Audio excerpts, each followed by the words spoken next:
Hello dear students, welcome back for session 2nd of chapter 3, the Delhi Sultans.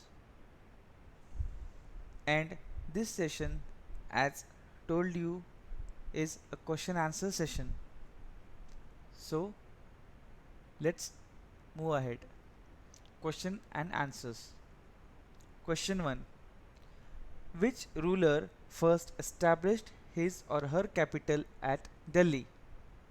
The answer is the Tomars. Rajputs were the first rulers who established their capital at Delhi. What was the language of administration under the Delhi Sultans? Answer: it was Persian. In whose region did the Sultanate reach in farthest extent? Answer: the Sultanate reached its farthest extent during the reign of Muhammad Tughlaq.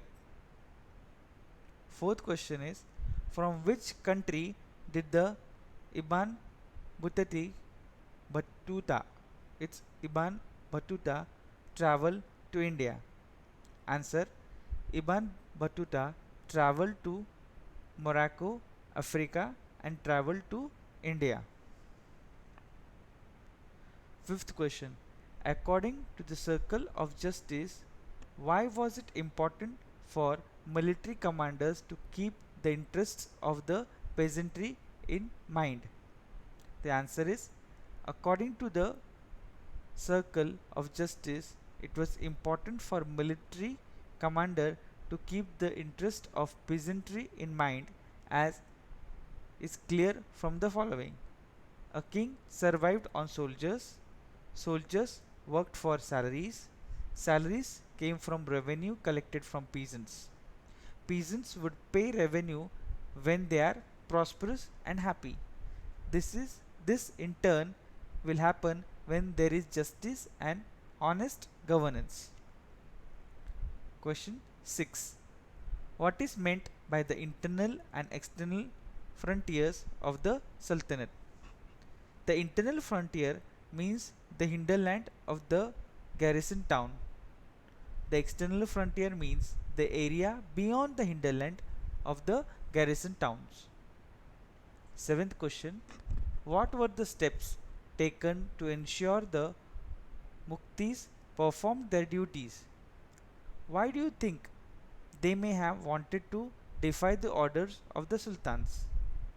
Answer is, steps taken to ensure the Muktis perform their duties well are: appointment of accountants to check the amount collected by the Muktis, collection of revenues only which were prescribed by the state, not more than that in any circumstances, fixation of limit to keep the required number of soldiers.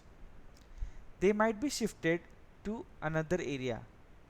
The Muktis may have wanted to defy the orders of sultans because restrictions imposed on them were very rigorous. Their appointment was temporary. Question 8. What was the impact of the Mongol invasion on the Delhi Sultanate? Answer is, the Delhi Sultanate mobilized a large standing army in Delhi. It posed a big administrative challenges. Alauddin Khilji constructed a new garrison town at Siri for his soldiers. He imposed taxes on land to feed the army at the rate of 50% of the peasants' yield. He began to pay the soldiers in cash. Muhammad Tughlaq shifted people of Delhi to Daulatabad in south and thus converted Delhi into a garrison town. He also disbanded the army.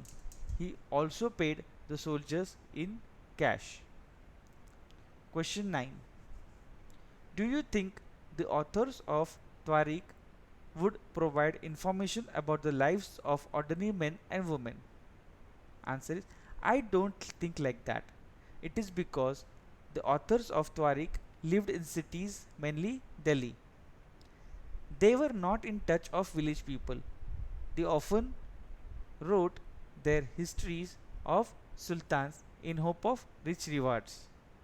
They had nothing to do with common mass. Hence, it was obvious that the information provided by them would lack ordinary men and women. 10th, Razia Sultan was unique in the history of Delhi Sultanate. Do you think women leaders are accepted more readily today? The answer is we think that even today women leaders are not accepted more readily. We can see this in respect of 33% reservations of women in parliament. So with this we end our session 2 of question answers. So dear students, just a small instruction and advice. Do write the dictations 5 times in your notebook. Do write question answers in your notebook. This will benefit you during your exams. It will be easy for you to recite the question answers during the exam. I would say it is an advice because what was noticed in last exam was most of the students have not written the exact answer that was provided by us.